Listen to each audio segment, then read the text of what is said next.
रासायनिक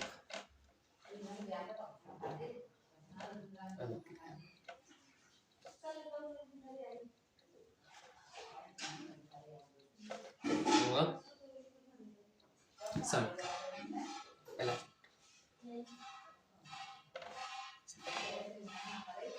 रासायनिक अभिक्रियाएं क्या होती हैं। रासायनिक अभिक्रियाएं जानने से पहले हम ये देखते हैं कि रासायनिक परिवर्तन क्या होता है। रासायनिक परिवर्तन की क्रियाओं को हम रासायनिक अभिक्रिया कहते हैं। तो पहले जान लेते हैं रासायनिक परिवर्तन क्या होता है। रासायनिक परिवर्तन, रासायनिक परिवर्तन को जानने के लिए काम करते हैं परिवर्तन। परिवर्तन दो प्रकार के कहते हैं। सामान्यतः परिवर्तन दो प्रकार के।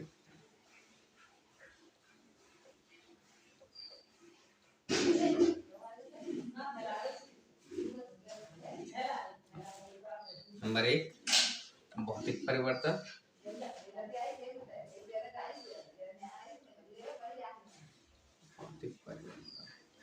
भौतिक परिवर्तन यानी कि वे परिवर्तन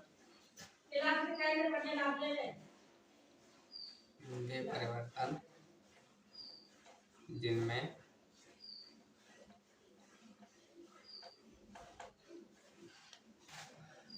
पदार्थों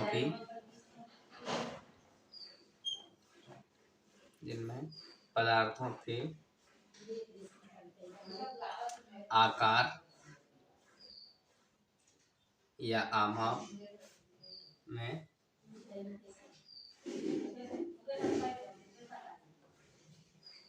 परिवर्तन होता है।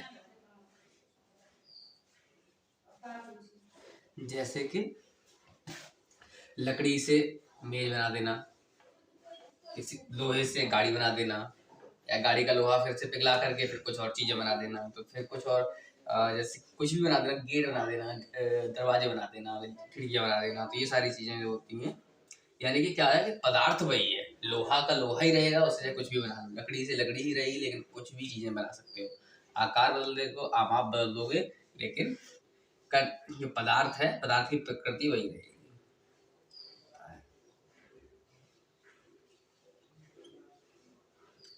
चलिए नंबर दो जानते हैं। पहला परिवर्तन हो गया भौतिक परिवर्तन, दूसरा है रासायनिक परिवर्तन। दूसरा है रासायनिक परिवर्तन।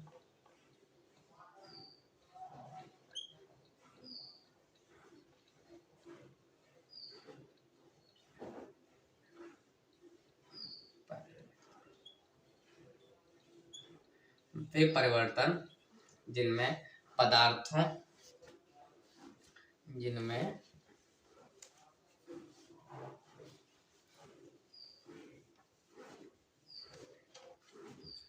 क्या होता है, पदार्थ अपनी पूर्व स्थिति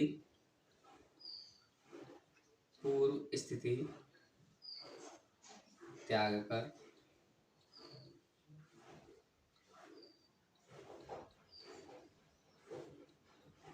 नए पदार्थ का निर्माण करता है।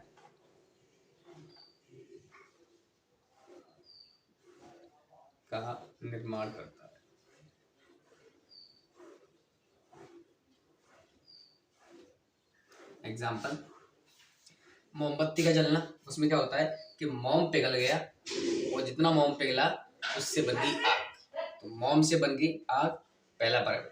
दूसरा है एग्जाम्पल में देखते हैं, तो लोहे पर जंग लगना, तो लोहे पे जंग लग जाती है, यानी कि लोहा होता है हमारा Fe और वहीं जंग होती है Fe2O3 यानी फेरस ऑक्साइड। तो जब लोहे से जंग बन जाती है, यानी कि लोहे में क्या होता है कि लोहे से जंग लगने को समझते हैं ऐसे,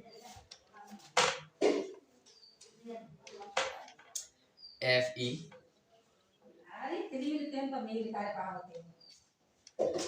होता है लोहा, इसमें हमने जोड़ दिया पानी, लोहे पे लग गया पानी और उससे मिल गई ऑक्सीजन, बनता क्या है Fe2O3। Ferrous oxide. अब देखिए Fe2 यानी कि 2 Fe कर लेते हैं, 2 Fe हो गया, O3 O2 1 3 बचा हाइड्रोजन गैस निकल 2Fe plus H2O plus O2 is equal to FeO। ये है लोहा, ये है जंग बन जाती है। क्या हुआ कि लोहे की प्रकृति खत्म, नया पदार्थ बना जिसका नाम है जंग। ये होते हैं रासायनिक परिवर्तन, जिनमें वे परिवर्तन जिनमें पदार्थ अपनी पूर्व स्थिति त्याग दी और नए पदार्थ का निर्माण कर लिया।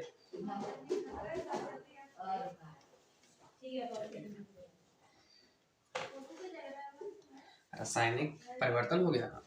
अब देखते हैं रासायनिक अभिक्रिया।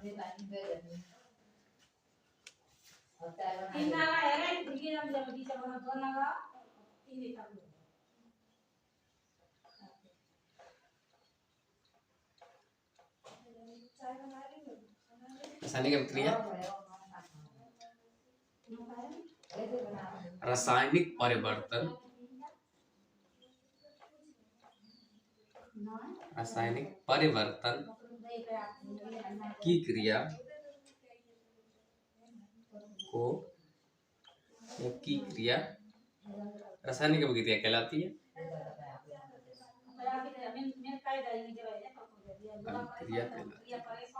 देखिए अगर 1 नंबर का क्वेश्चन आता है या 2 नंबर का आता है तो आप डायरेक्ट लिख दोगे। 1 नंबर का आता है तो आपको शॉर्ट में यही डेफिनेशन लिख दोगे, रासायनिक परिवर्तन क्रिया रासायनिक अभिक्रिया कहलाती है।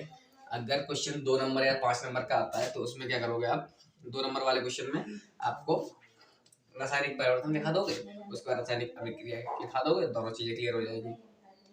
और 5 नंबर में आता है तो फिर आप परिवर्तन, भौतिक परिवर्तन, रासायनिक परिवर्तन की अभिक्रिया है, तो ये सब दिखाओगे डिटेल में, ठीक है। रासायनिक अभिक्रिया, रासायनिक परिवर्तन की क्रिया रासायनिक अभिक्रिया कहलाती है। चलिए ये क्लियर है। इसके बाद रासायनिक अभिक्रिया होगा,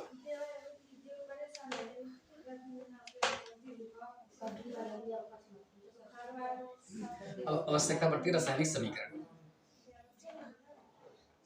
रासायनिक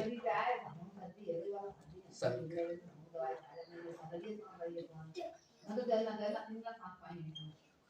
तो रासायनिक समीकरण क्या है कि रसायन विज्ञान विशेषज्ञों को इसके बारे में समझते हैं। रसायन विज्ञान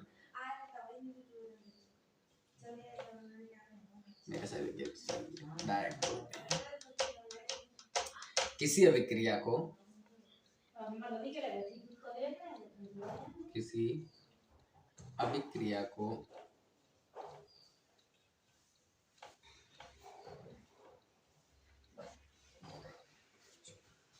संक्षिप्त रूप में लिखने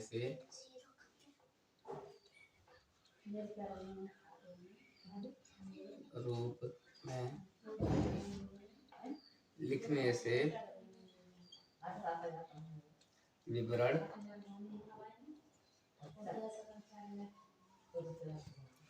बहुत बड़ा हो जाता था,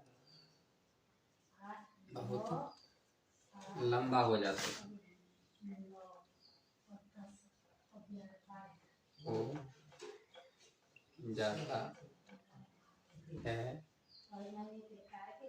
अर्थात तब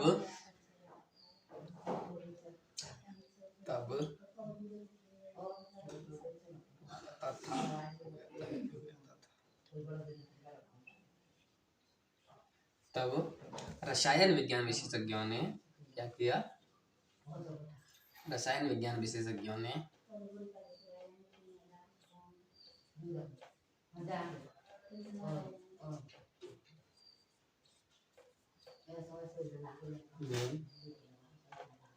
रासायनिक अभिक्रिया को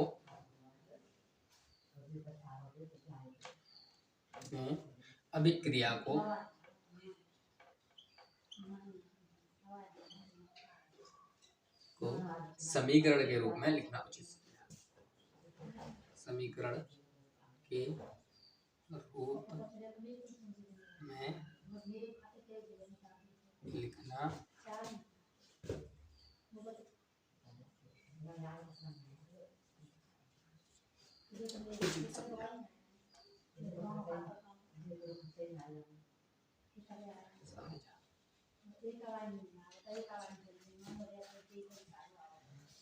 इससे आगे ठीक है। रासायनिक समीकरण किसी भी क्रिया को संक्षिप्त रूप में लिखने से क्या होता है कि विवरण बहुत बड़ा हो जाता है। जैसे कि लोहे से जंग लगना, तो हम बताएंगे लोहा लिया, फिर ये पानी, फिर उसके बाद उस पर ठंडी हवाएं चलेंगी जिसमें क्या नाम है, फिर हवाओं से उसके बाद उसका संक्षारण होता है जिससे जंग बनती है। उसके बाद उसमें से हाइड्रोजन गैस निकलती है। तो इतना सब कुछ लिखने की जगह पे हमने क्या किया था कि Fe plus H2O plus O2 is equal to, और क्या नाम है, इधर लिख दिया Fe2O3 प्लस H2। बस इतना सा क्लियर हो गया सामने चीजें। तो डायरेक्ट संक्षिप्त रूप में लिखने के बजाय हम क्या करेंगे कि समीकरण रूप में लिखेंगे।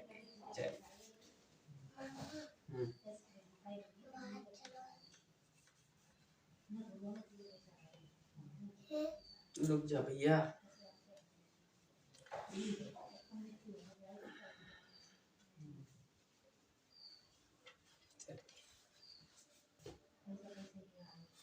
रासायनिक समीकरण के एग्जाम्पल लिख लेते हैं कि H2 प्लस O2 हाइड्रोजन और ऑक्सीजन गैस मिलेगी, बन जाएगा पानी। लेकिन कंडीशन क्या है, O2 है यहाँ पे, O सिंगल है तो O डबल कर लो, O डबल करोगे तो यहाँ पे H4 हो रहेगा तो बस हो गया। और उसके बाद रासायनिक समीकरण हो गए। अब रासायनिक समीकरण के बाद क्या क्या कंडीशंस हैं करके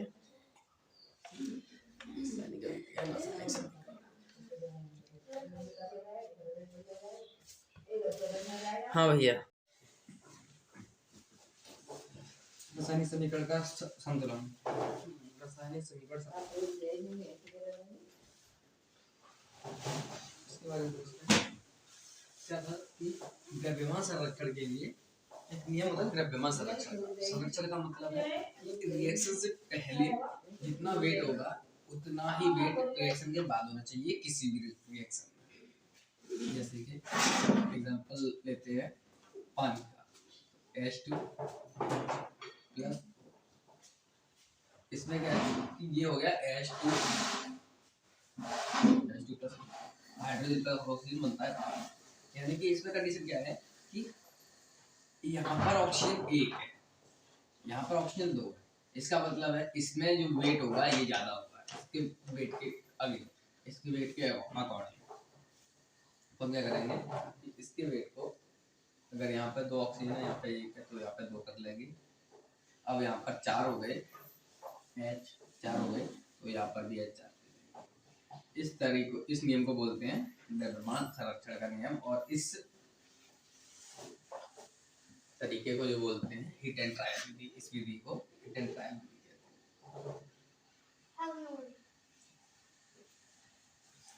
इसके लिए हम सबसे पहले लिखेंगे समीकरण संतुलन का महत्व में यही लिख देंगे कि द्रव्यमान संरक्षण के अनुसार द्रव्यमान संरक्षण के अनुसार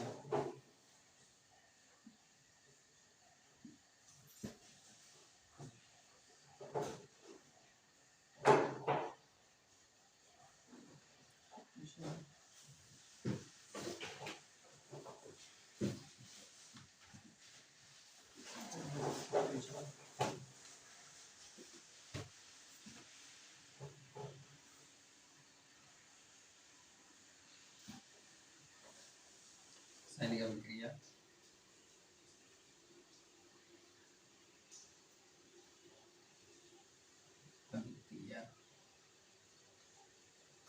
के दोनों तरफ, दोनों पक्षों मतलब एक इक्वल से पहले वाला पक्ष, पहले वाला एरिया और दूसरे वाला पक्ष, यानी पहला पक्ष और दूसरा पक्ष, इन दोनों पक्षों का द्रव्यमान समान।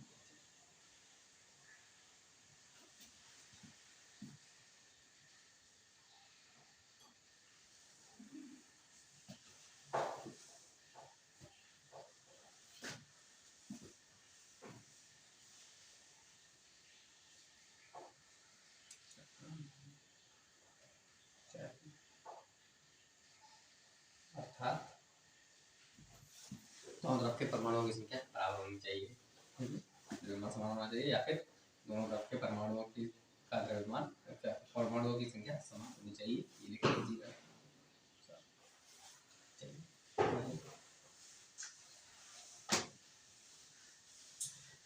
का मैथ समझ में आ गया। इसके बाद कंडीशन क्या है,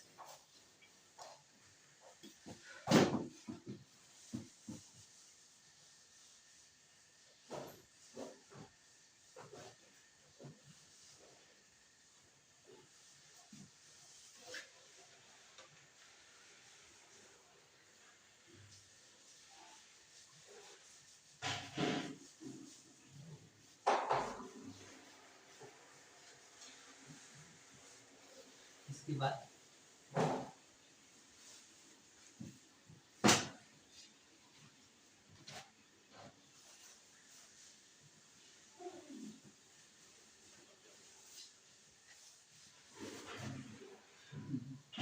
आगे डालिए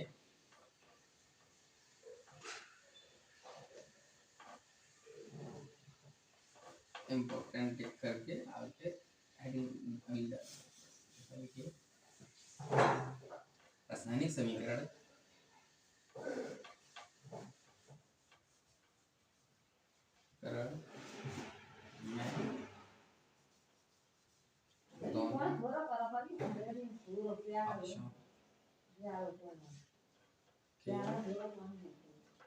परमाणुओं की संख्या को बराबर करके समीकरण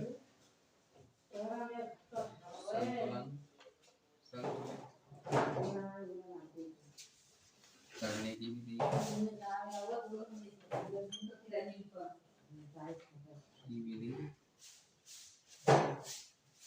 hit and trial hit and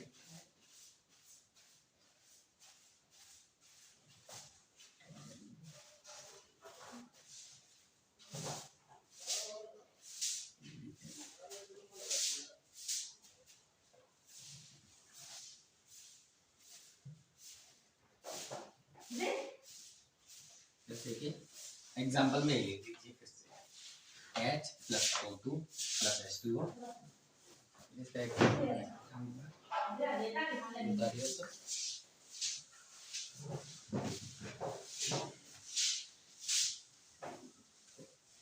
video pause करना लेंगे।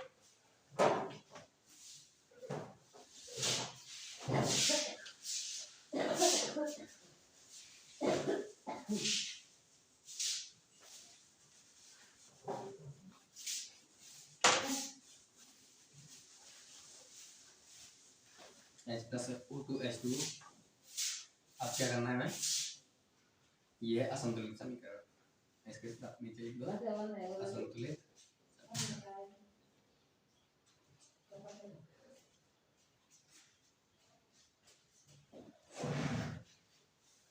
अब संतुलन करने का क्या होगा H plus O2 plus H2O बस वही है कि परमाणुओं की संख्या बराबर करनी है, यानी कि यहाँ पर एक ए है, यहाँ पर O एक है, यहाँ पर एक है, यहाँ पर दो है, डबल कर दिया।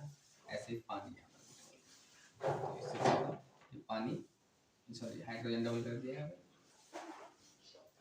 तो हाइड्रोजन 4 है, इसे कहते हैं संतुलन।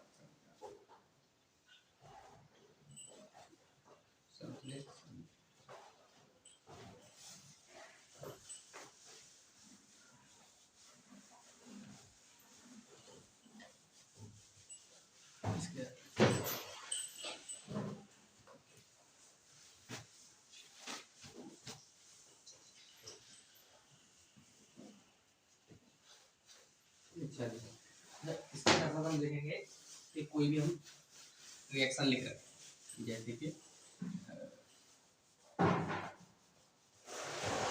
लोहे में जंग लगना या फिर पानी का बना। तो इस कंडीशन में हम क्या करेंगे, H2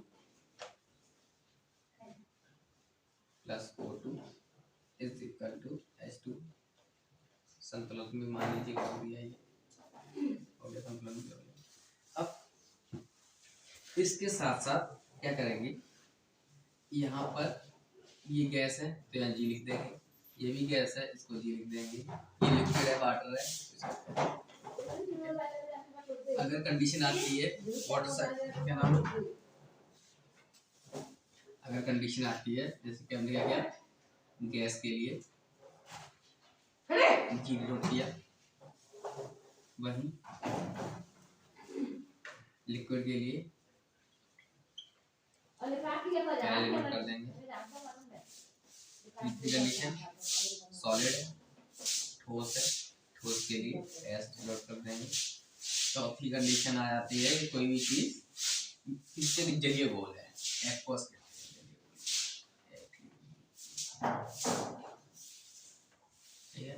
एक्वस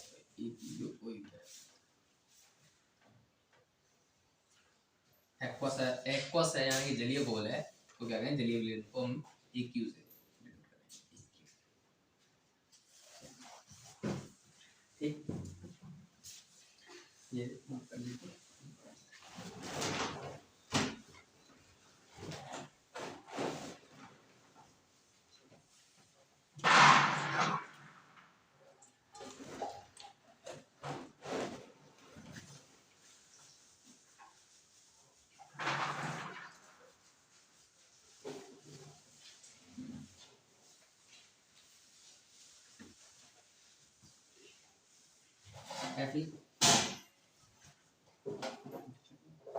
इसमें हम इसी चीज में अच्छा, इस चीज का जो उन्होंने बताया कि लिक्विड के लिए L, सॉलिड के लिए S और इन चीजों की जरूरत क्यों पड़ती है, इसी कंडीशन आ जाती है कि Fe प्लस H2O बनाया Fe3O4 प्लस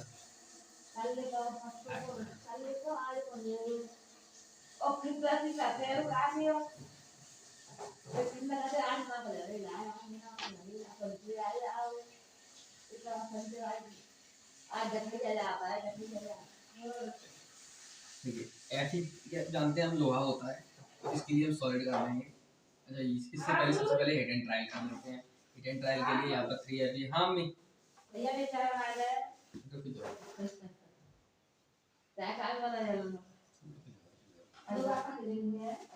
ठीक है, O4 है यहाँ पर, O2 है यानी कि O4 करना पड़ेगा। अब यहाँ पर 8 हो गया, यहाँ पर 2 है 8 है, यहाँ पर भी 8 करना पड़ेगा। हिट एंड ट्रायल इसके लिए कि लोहे को हमें सॉलिड को S रखना है, वही ये क्या नाम है फेरस ऑक्साइड होना, तो ये भी सॉलिड होने का हमारे पास जंग बनेगी, वो भी हमारी सॉलिड होती है, ये पता है, ये रस्ट है ठीक है। और उसके साथ क्या बनेगा आयरन, ये चीज है। अब कंडीशन है इसकी H2O, H2O को यहाँ पर अगर हम लिखें कि ये गैस है तो आप कहेंगे कि सर ये तो गैस नहीं, ये तो पानी है, लिक्विड है। लेकिन इस कंडीशन में क्या करते हैं हम, लोहे की जंग लगने में क्या होता है कि Fe का यूज H2O के साथ ह्यूमस के तौर पे करते हैं, आर्द्रता नमी के रूप में करते हैं, और जो नमी हमें हवा से मिलती है, खासकर कोई भी चीज अगर बिना बारिश के भी अगर सिर्फ हवा में छोड़ दोगे तो लोहे की चीज, तो उस पर धीमे धीमे जंग हवा की नमी जो होती है उसे जी से क्लियर है। यहाँ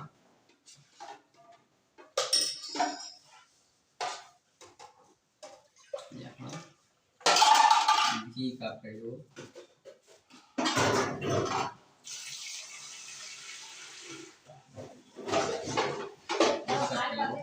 ह्यूमस आर्द्रता के रूप में और वो काट देंगे पूरी नहीं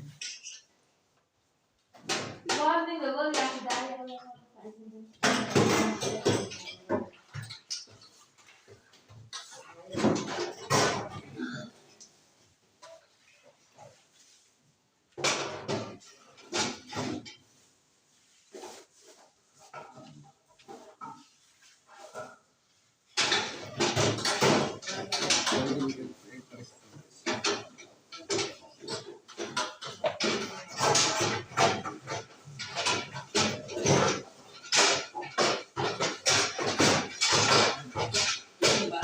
यहाँ तक हो गया।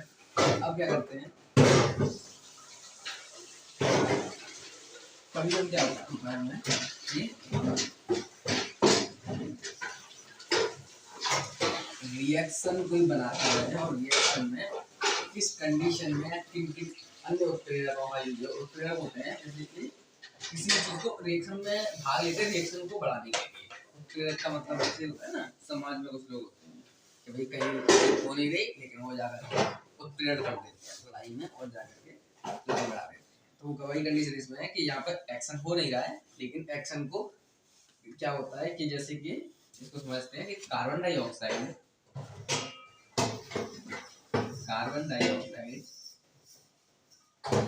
और पानी मिलकर ग्लूकोज यानी कि रेस्पिरेशन होता है पेड़ों में। तो क्या होता है, कार्बन डाइऑक्साइड और वाटर मिलकर के CaOH का hold C6H12O6 glucose C6H12O6 plus oxygen.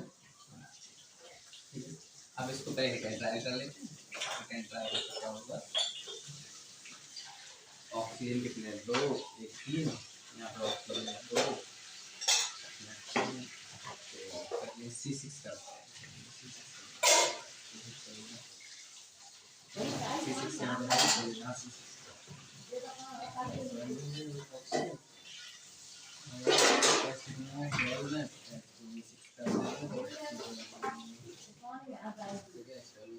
अब 4 है, 6 ये है, 6 ये है और 12 यहाँ पर कितने 6 यहाँ 12 6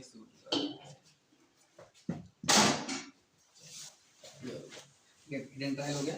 अब कंडीशन क्या है कि हमने ये जो रिएक्शन डायरेक्ट कार्बन डाइऑक्साइड और H2 नहीं बन सकता है जब तक उसे सूर्य का प्रकाश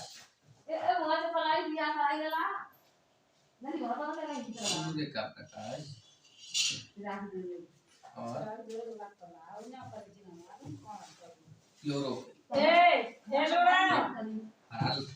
हरा वर्णन होता है जिससे क्लोरोफिल। ठीक है, इन दोनों की आवश्यकता बहुत जरूरी है।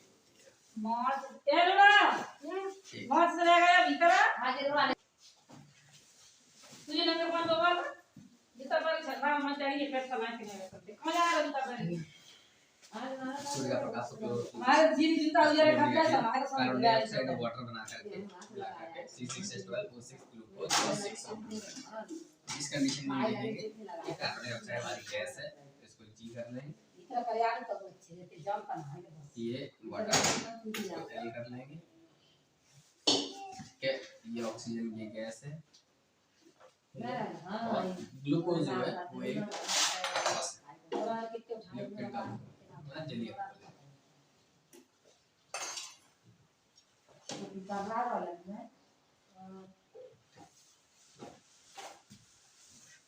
इस कंडीशन में हमारे चलो जी ये काट लो अब ये मसक रही है तो कर जाएं कि ना करें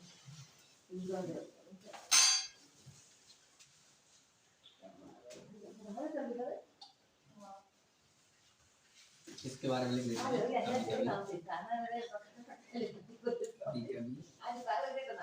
अभी क्रिया में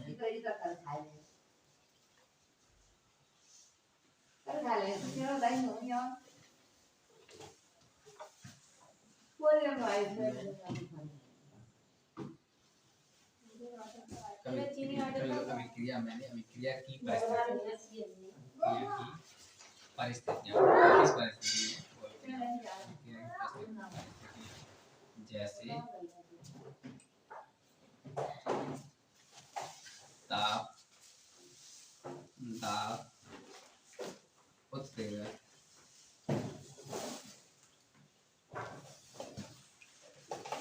आदि को नहीं तीर के निशान या ऊपर या नीचे कर सकते हैं। तीर के निशान जवार का चप्पल है उसमें जैसे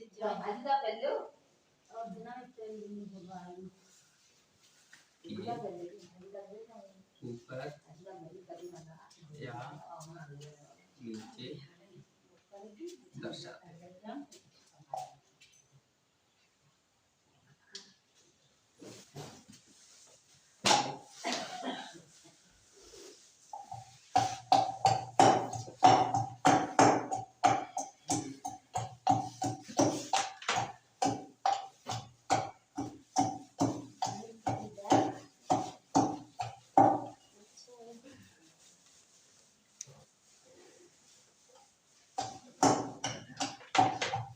अब हम बात करेंगे रासायनिक अभिक्रियाओं के प्रकार।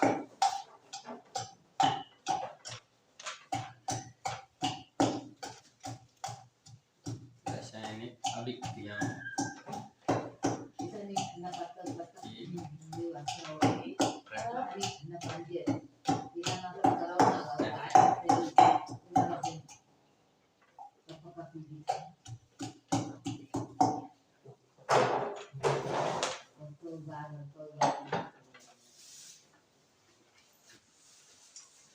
संयोजन अभिक्रिया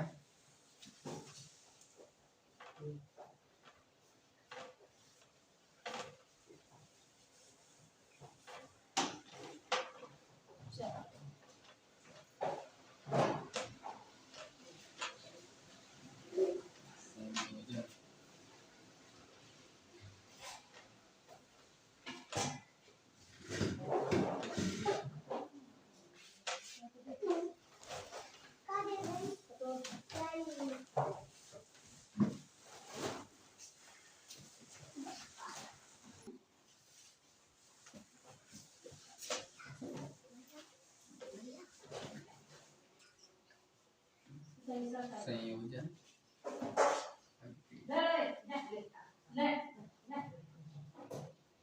संयोजन यानी कि शब्द से समझ में आ रहा है कि संयोग हो रहा है, किसी चीज का संयोग हो रहा है।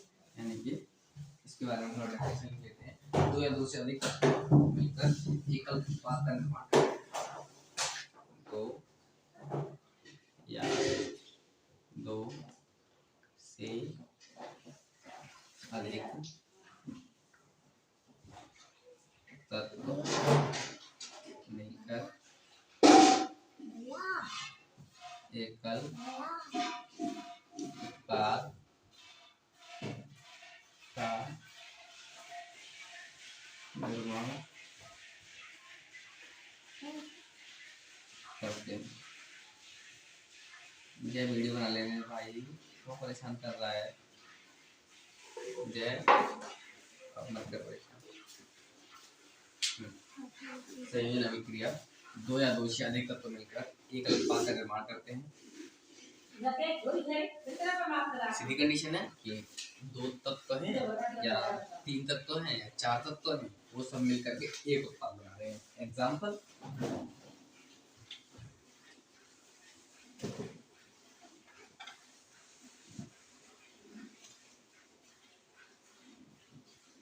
जैसे कि calcium oxide CaO, calcium oxide को आप H2O में डालेंगे, यानी कि बिना बुझे चूने को एक सादा खड़िया लेकर आए और उसे डाल दिया पानी में। उसके बाद क्या होता है एक्शन देखेंगे आप कि उससे बनता है CaOH का होल ट्वाइस और CaOH का होल ट्वाइस प्लस जैसे क्या होता है कि आप बिना बुझा चूना अगर मार्केट से ला करके और क्या कहते हैं, पहले लोग तो काली करते थे घरों में, खुदाई होती थी जिससे तो वो जैसे ही बिना वजह चूना उन्होंने पानी में डाला, पानी में जैसे डालते थे उसको तुरंत पानी से बहुत जल्दी फास्ट रिएक्शन होने के बाद क्या करने लगता था, एकदम बहुत ज्यादा खौलता हुआ पानी हो जाता था, चूना होता था बहुत जल्दी खौलने लगता था, हीट नहीं करती थी उसमें। तो इसको देखते हैं, अब पहले एक बार इसका हिट एंड ट्राई कर लो। Calcium oxide, calcium oxide,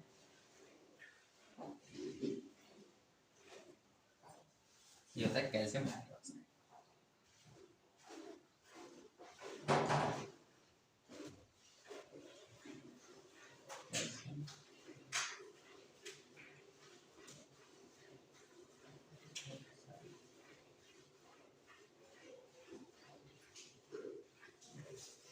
calcium hydroxide,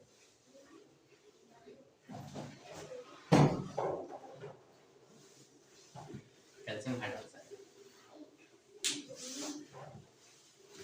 चूना, सादा चूना पानी में डाला और वो चूना बच जाता है, तो इसे हम बुझा हुआ चूना बोलते हैं। वैसे ही संयोजन में क्रिया होगी, संयोजन का अपोजिट होता है वियोजन। ठीक है, दो तत्व मिलकर के एक तत्व बना रहे हैं, ठीक है, दो तत्व मिलकर एक बना रहे हैं, तो संयोजन इसका ठीक अपोजिट करेंगे, वियोजन। वियोजन में क्रिया इसमें क्या होगा, इसमें ठीक इसका अपोजिट होगा। जो सिंगल तत्व, जो एकल उत्पाद है, सिंगल प्रोडक्ट है, वो विभाजित होकर के दो या दो से अधिक तत्व बनाएगा।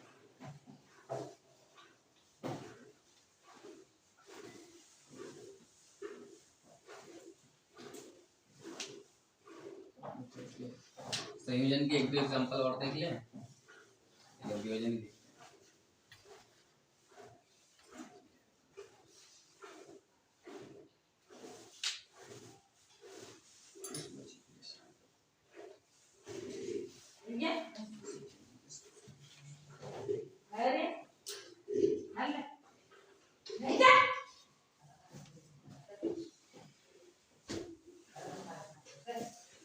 संयोजन की कुछ एग्जांपल और देख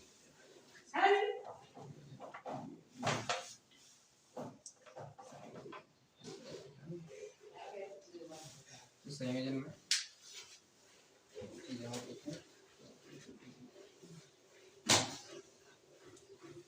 अब तक हमने देखा बुझा हुआ चूना प्लस पानी बन गया, बिना बुझा चूना प्लस पानी बन गया, क्या नाम है, बुझा हुआ चूना, यानी कि खड़िया। खड़िया जो बाजार से लाए उसमें पानी मिलाया और वो बन गई कलाई, इससे हम यहाँ पे पोताई करते हैं। अब देखते हैं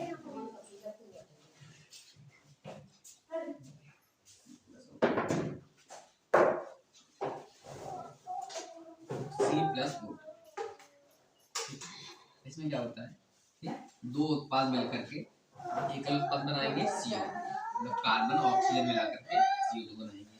लेकिन इसमें कंडीशन क्या होगी कि कार्बन ऑक्सीजन, यानी कार्बन होता है कोयला, कार्बन कोयला होता है, कोयला अगर ऑक्सीजन में डालोगे तो ऑक्सीजन में कोयला आएगा तो सीधे तो नहीं जलेगा, तो इसके लिए क्या होगा, जब इसे हम गर्म करेंगे, गर्म करेंगे या फिर दहन लगेगी, ठीक है, गर्म करने पर या दहन लगेगी, कोयले को जब हम जलाते हैं तब ये ऑक्सीजन के साथ क्रिया करके क्या करता है, कार्बन डाइऑक्साइड गैस बनाता है, कोयला ऑक्सीजन कार्बन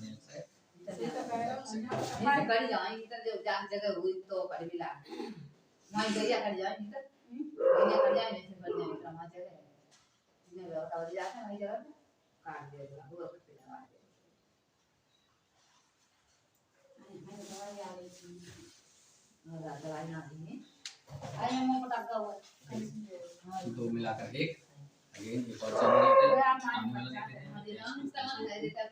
दोनों भी मिलकर एक बनाएंगे। तो ये चीज जिसमें सहयोग हो रहा है वो सारी संयोजन अभिक्रियाएं हैं।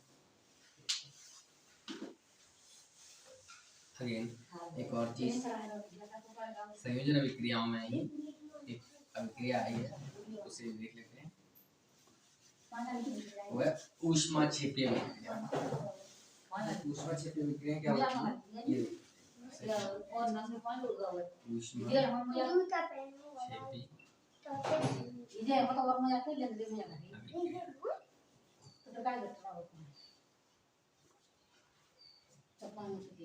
पेटी कस लेता और बना जरा और ना पे पागल को जरा जिन अभिक्रियाओं में हमारा मिश्रण बहुत गर्म हो जाता है, अर्थात जिन अभिक्रियाओं में उससे उत्पाद के साथ ऊष्मा भी उत्पन्न होती है। ठीक है, जिन अभिक्रियाओं में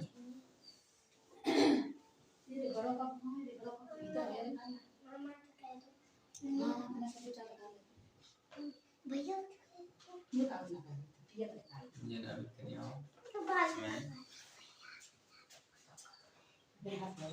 हमारा मिश्रण यानी कि जब हम एकल उत्पाद बना रहे हैं तो क्या हो रहा है कि मिश्रण हमारा बहुत ज़्यादा गर्म हो जाता है, मुझे वो चूना भी जैसे, तो उस कंडीशन में क्या होगा कि मिश्रण बहुत गर्म हो जाता है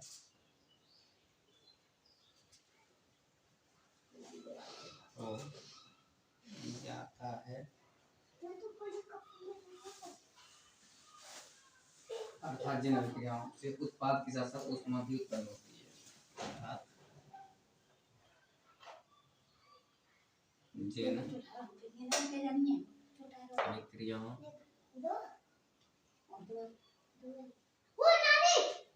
से उत्पाद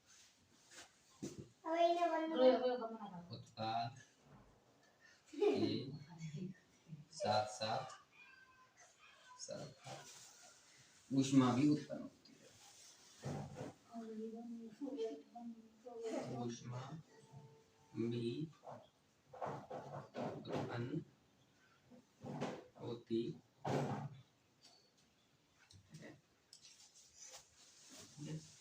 बस जिन अभिक्रियाओं में हमारा मिश्रण बहुत गर्म हो जाता है, ठीक है, अर्थात जिन अभिक्रियाओं से उत्पाद के साथ साथ ऊष्मा भी उत्पन्न होती है, ऊष्माक्षेपीय अभिक्रियाएं कहलाती हैं।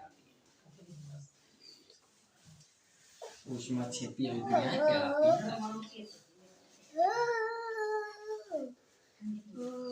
इसके साथ साथ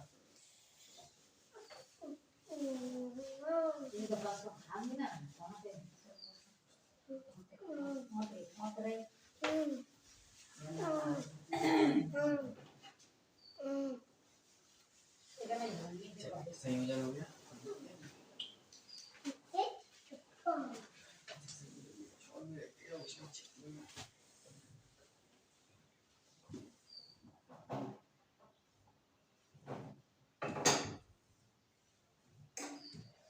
भाई साहब मैं तो तुम्हें कब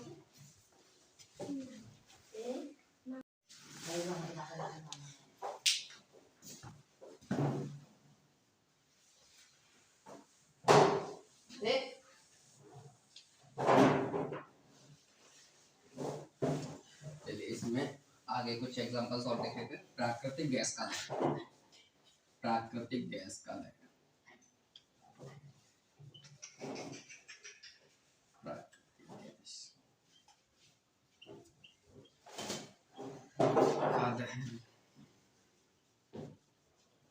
प्राकृतिक गैस या मार्स गैस भी बोलते हैं इसको, ये अक्सर पूछा जाता है मार्स, ठीक है, मार्स या प्राकृतिक गैस।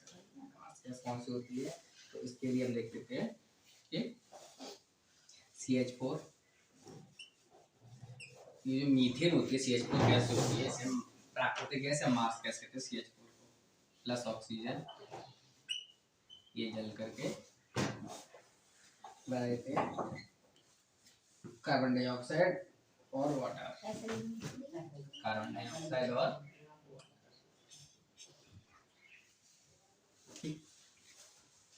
ऊष्माक्षेपीय अभिक्रियाओं के बारे में बता रहे हैं अभी। जो ऊष्माक्षेपीय अभिक्रियाएं हैं उसमें क्या होगा, इनका दहन हो रहा है, उसके बाद उससे क्या होगा, इसमें पानी निकलेगा, CO2 निकलेगा, और इसको क्या करते हैं हम, दहन करने पर, गर्म करने पर तो दहन हो रहा है। तो क्या हो रहा है कि CH4 को हम जला रहे हैं ऑक्सीजन की उपस्थिति में, तो उससे क्या होगा, ये कार्बन डाइऑक्साइड गैस निकलेगी, पानी निकलेगा और प्लस ऊष्मा निकलेगी। ठीक है, तो ये ऊष्मा क्षेत्र विक्रिया है।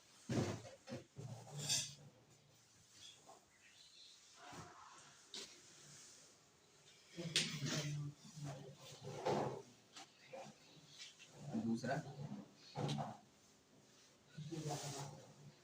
श्वसन क्रिया। श्वसन क्रिया को के लिए हम समझते हैं श्वसन क्रिया क्या होती है। कंडीशन है कि हम सांस के लिए, हम सांस लेते हैं, तो सांस लेने से क्या होता है, बॉडी में ऑक्सीजन जाता है, और ऑक्सीजन जा करके जो हमने खाना खाया है ग्लूकोज के रूप में, जो फूड अपने बॉडी में एब्जॉर्ब किया है, तो उस ग्लूकोज को वो एनर्जी में कन्वर्ट कर देता है, यानी कि ऊष्मा में कन्वर्ट करता है। जब ऑक्सीजन जाएगी तो जलेगा, यानी कि कहीं भी दहन हो रहा है, हर दहन वाली कंडीशन हम देख रहे हैं ऑक्सीजन की जरूरत पड़ रही है। तो ऐसे ही C6H12O6 यानी ग्लूकोज, नाम डाल देते हैं श्वसन क्रिया। श्वसन क्रिया,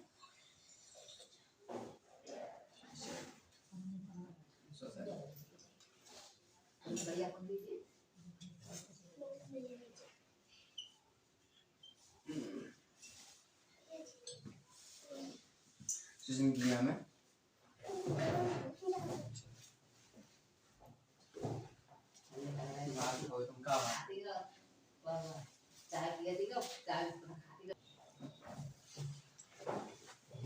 श्वसन क्रिया, इसमें क्या करते हैं हम, ये बॉडी में गया ग्लूकोज C6H12O6 प्लस ऑक्सीजन की उपस्थिति में, मतलब बॉडी में ग्लूकोज था, ऑक्सीजन गई, तो क्या हुआ, ऑक्सीजन ने ग्लूकोज के साथ रिएक्शन किया, और यहाँ पर क्या हो गया, बना हमारे पास H2O, पानी बना, और कार्बन डाइऑक्साइड गैस बनी, प्लस ऊष्मा या ऊर्जा, बॉडी में क्या बनी, ऊष्मा या ऊर्जा, ऊष्मा ऊर्जा। ठीक, अब इसको हिट एंड ट्राई कर लो एक बार। ये एक्वस था, ये गैस था, ये लिक्विड है, और ये गैस। हिट एंड ट्राई करने के लिए H2 है या 12 है, 6 करने की जरूरत है, C6 है, 36 36 हो गया ना, H यहाँ पर ऑक्सीजन 6 है, लेकिन यहाँ पर तो ऑक्सीजन और आ गए हैं, इसके लिए कार्बन 6 है, कार्बन 6 कर लेते हैं, कार्बन 6 करने से क्या होगा, हो गए, ग्लूकोज 12, हाइड्रोजन 12, ऑक्सीजन 6, और 6 ये गए, इसको 12 ये हो गया, हिट एंड ट्राई हो गया। इसके बाद अगला है, हाँ इतने सारे हो गए संयोजन विक्रिया, और संयोजन विक्रिया में जो मुख्यतः विक्रिया रूप लेती है वो है ऊष्माक्षेपीय विक्रिया, तो याद रखिए हम लोग। और इसके बाद देखते हैं वियोजन विक्रिया। वियोजन विक्रिया,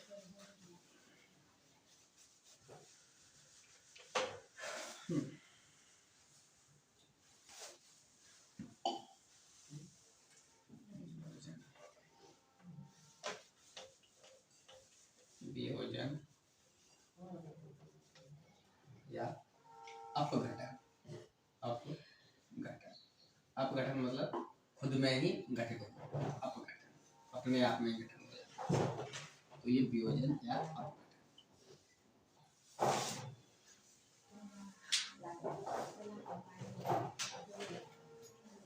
जैसे समझते हैं, तो इसके लिए हम इसमें क्या होगा, जैसे कि फेरस सल्फेट को देखा जाए, ferrous sulphate 2Fe2 FeS ferrous sulphate को गर्म करने से ये टूट जाता है फेरस ऑक्साइड में,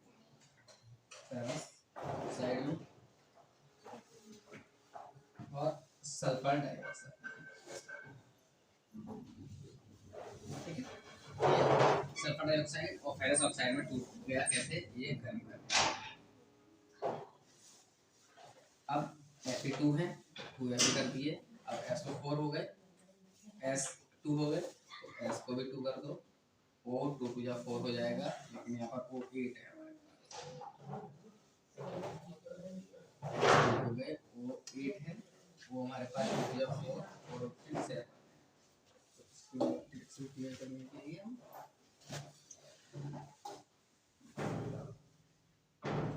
SO2 सल्फर डाइऑक्साइड भी बनता है, सल्फर ट्राइऑक्साइड भी बनता है,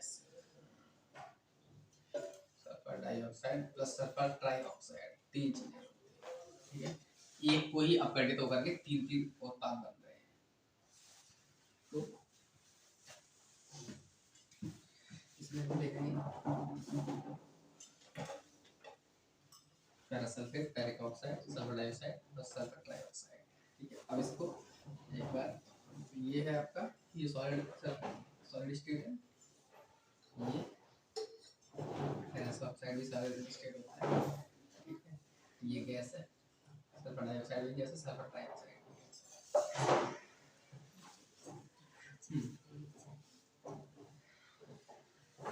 अब इनको संतुलित करेंगे तो S वही हमारे पास क्या, O 4 है, वो हमारे पास कितने, 4 2 8 है, 3 + 3 6 + 2 8 हो गए।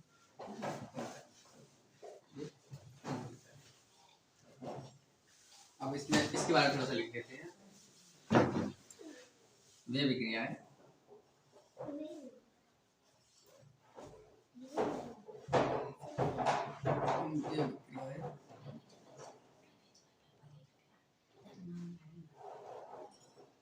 जिनमें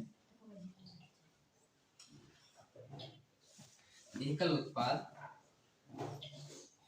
उत्पाद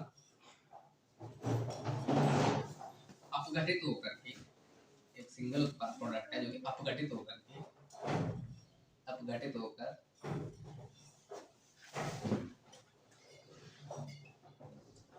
2 या 2 से अधिक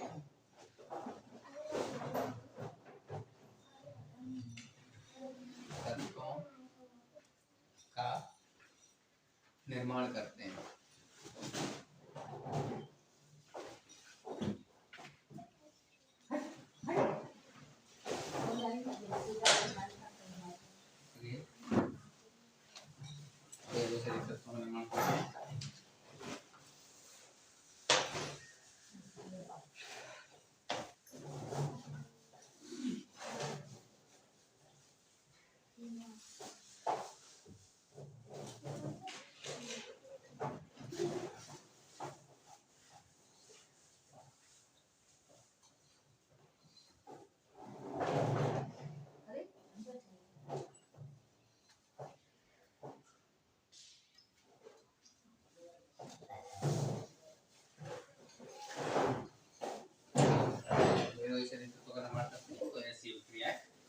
विक्रिया कहलाती है, इसके बारे में मैंने पढ़ाई था।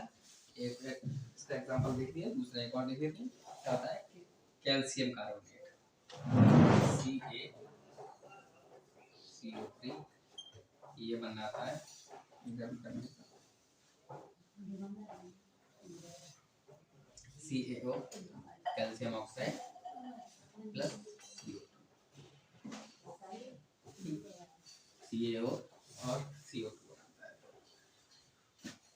यानी चूना पत्थर को अगर गर्म करोगे तो वो क्या बनाएगा, खड़िया बनाएगा और कार्बन डाइऑक्साइड गैस बनाएगा। चूना पत्थर को गर्म करने से यहाँ ये बनता है कैल्शियम ऑक्साइड, यानी कि बिना वजन प्लेटिनम बजाज। और कार्बन डाइऑक्साइड,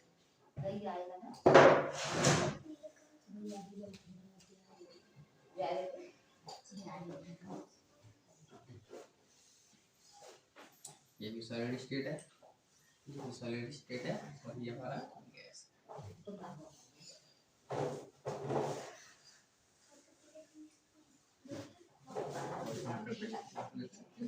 नहीं करना। इसके बाद यौगिक विभाजन अभिक्रिया नंबर 3 है विस्थापन अभिक्रिया।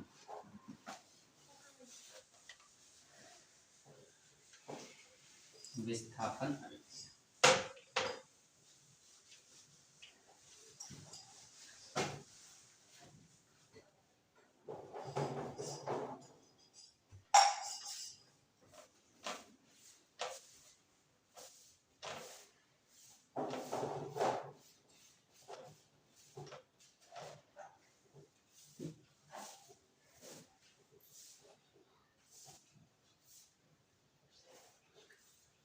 विस्थापन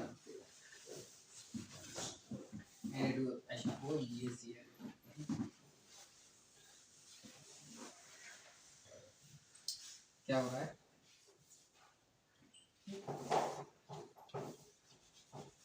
विस्थापन अभिक्रिया में क्या होता है कि इन अभिक्रियाओं में जो तत्व के जो कुछ तत्व क्या नाम है, किसी अणु के कुछ परमाणु जो है, जिस परमाणु से मिलकर अणु बना हुआ है, वो परमाणु एक दूसरे के साथ रिएक्शन कर रहे हैं। मतलब इसको समझते हैं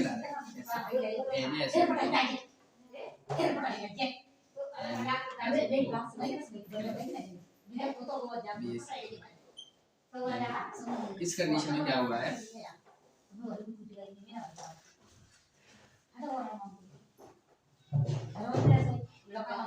BaSO4 बेरियम क्लोराइड था और सोडियम सल्फेट था। Ba जाकर के SO4 से रिएक्शन कर रहा था और Na जाकर के Cl2 से। NaCl जब इन्हें गर्म किया तो क्या हुआ, ये बेरियम ने रिएक्शन कर ली सल्फेट, मतलब सल्फेट के साथ, तो बेरियम सल्फेट बना, और Na ने रिएक्शन कर ली क्लोरीन के साथ, तो सोडियम क्लोराइड। ये था सोडियम सल्फेट, सोडियम सल्फेट,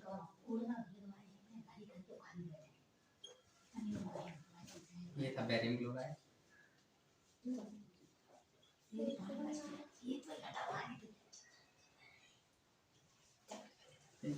ये बना है बेरियम सल्फेट, बेरियम सल्फेट और सोडियम क्लोराइड।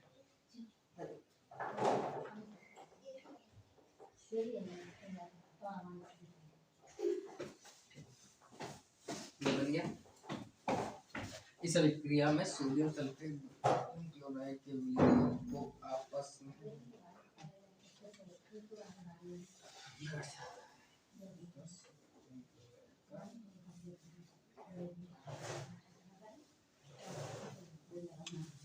कंडीशन क्या है कि हमने इसमें सोडियम सल्फेट को जो यूज किया है वो एक नमक का मतलब जलीय विलयन में यूज किया है, AQ में यूज किया है।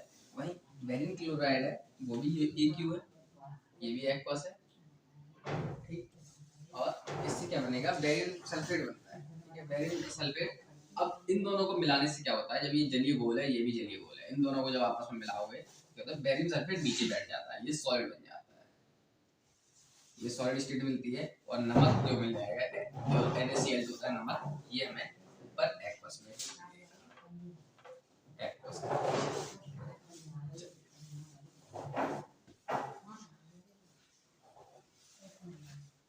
लिख लीजिए इस अभिक्रिया में।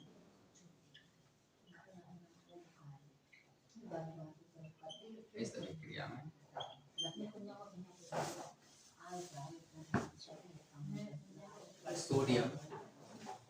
सोडियम सल्फेट विस्थापित होकर के इस अभिक्रिया में सोडियम सल्फेट व बेरियम क्लोराइड के विलयन को आपस में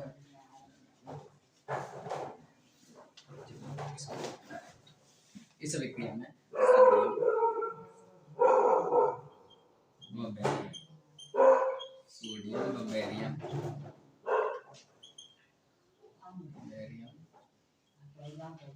विस्थापित होकर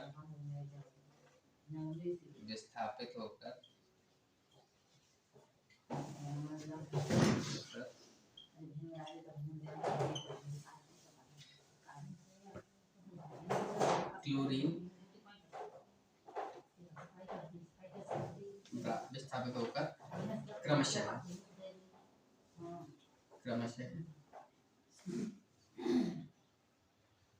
क्लोरीन व सल्फेट से अभिक्रिया कर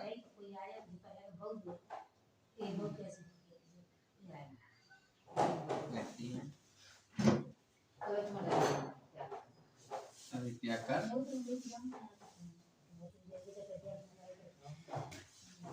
नए तत्व का निर्माण करती है,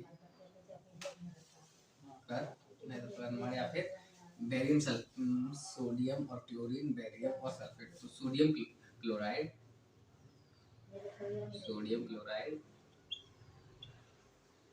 व बेरियम सल्फेट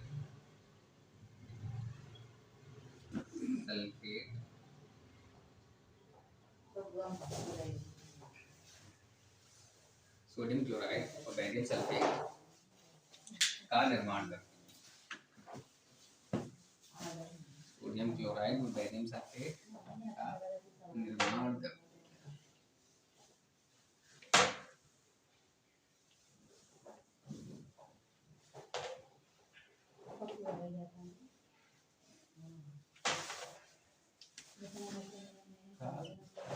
करते हैं।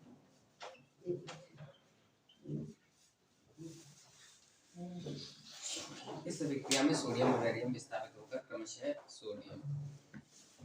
क्लोरीन व सल्फेट से अभिक्रिया कर सोडियम क्लोराइड व बेरियम सल्फेट का निर्माण करते हैं।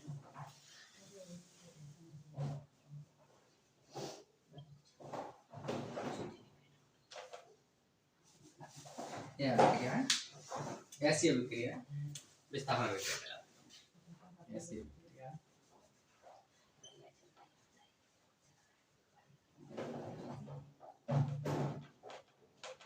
विस्थापन अभिक्रिया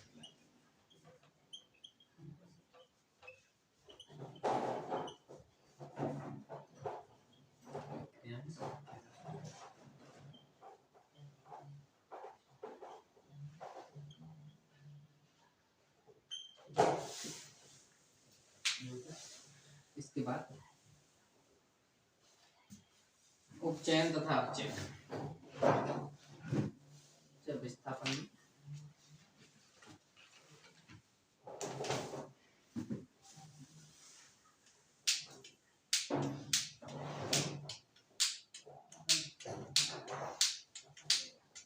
विस्थापन अभिक्रिया में समझ में आ गया कि सोडियम और बेरियम क्या हुआ कि एक दूसरे के साथ विस्थापित हो गए। ठीक है, जहां दो तत्व विस्थापित हो तो विस्थापन, एक तत्व विस्थापित हो तो एक विस्थापन या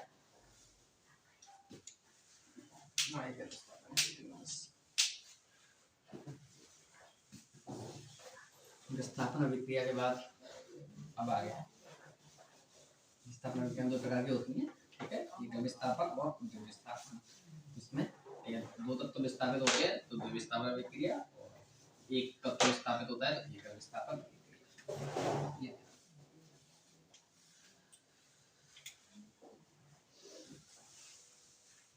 उपचयन तथा अपचयन।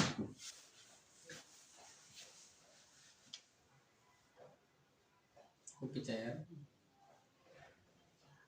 तथा अपचयन।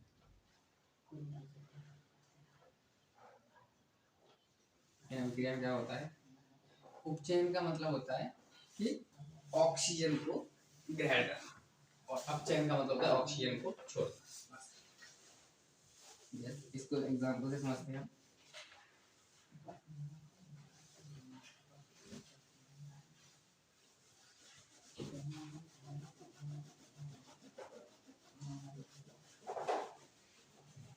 जैसे कि CU। चलिए इसके बारे में थोड़ी डेफिनेशन लिख लेते हैं। जब जैव अभिक्रियाओं में या किसी अभिक्रिया में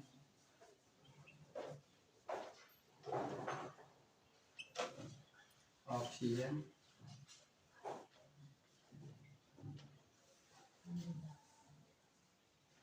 किसी अभिक्रिया में किसी तत्व द्वारा ऑक्सीजन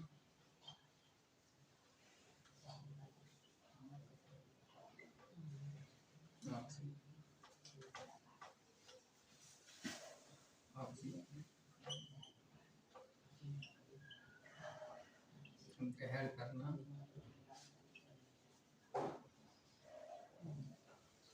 किसी अभिक्रिया में किसी तत्व द्वारा ऑक्सीजन ग्रहण करना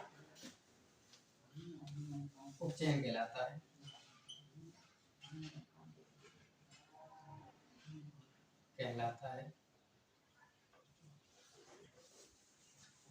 उस तत्व का उपचयन कहलाता है। उस तत्व का उपचयन।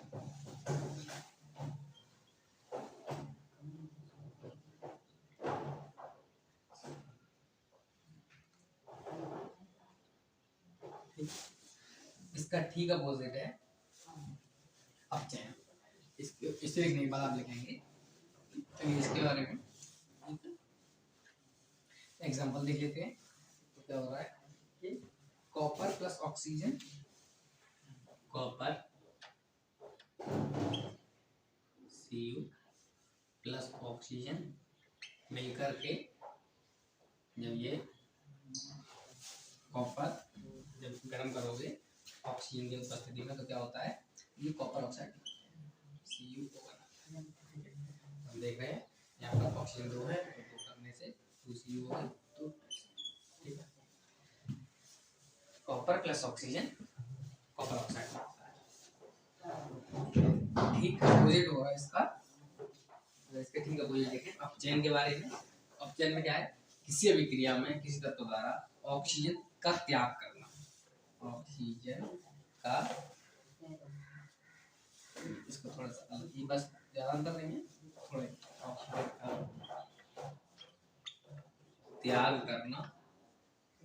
ठीक है, अगली लाइन देखिए, किसी अभिक्रिया में किसी तत्व द्वारा ऑक्सीजन का त्याग करना उस तत्व का अपचयन कहलाता है। उपचयन भी है अपचयन। इसका एग्जांपल है कॉपर ऑक्साइड प्लस हाइड्रोजन। अगर कॉपर ऑक्साइड को हाइड्रोजन की उपस्थिति, हाइड्रोजन गैस, कॉपर ऑक्साइड का क्या करें, या हाइड्रोजन गैस की उपस्थिति में उसे गर्म करें। ठीक है, एक बॉक्स में रख के गर्म करें जिसमें हाइड्रोजन ऑक्साइड हो, हाइड्रोजन हो, तो हाइड्रोजन गैस के साथ अगर इसको गर्म करेंगे तो क्या होगा, ये ऑक्सीजन छोड़ देगा, सिर्फ कॉपर रह जाएगा, ऑक्सीजन H2O ले लेगा। यहाँ पर क्या होगा, हाइड्रोजन का क्या हो गया, अपचयन हो गया, वही कॉपर का उपचयन, सॉरी हाइड्रोजन का उपचयन हो गया और कॉपर का अपचयन हो गया। कॉपर का अपचयन हो गया, कॉपर ने ऑक्सीजन को त्याग दिया।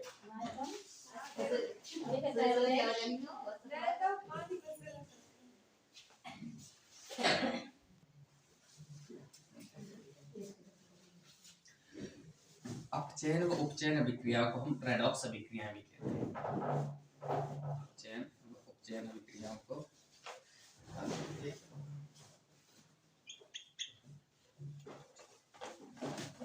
रेडॉक्स अभिक्रिया भी कहते हैं।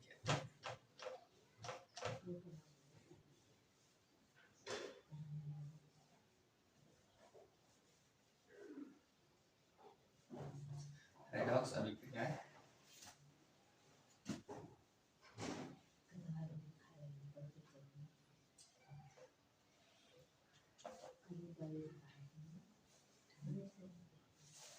रेडॉक्स अभिक्रिया भी कहते हैं। तो रेडॉक्स अभिक्रियाओं के लिए एक और ऑप्शन एक आगे देख ले रहे हैं,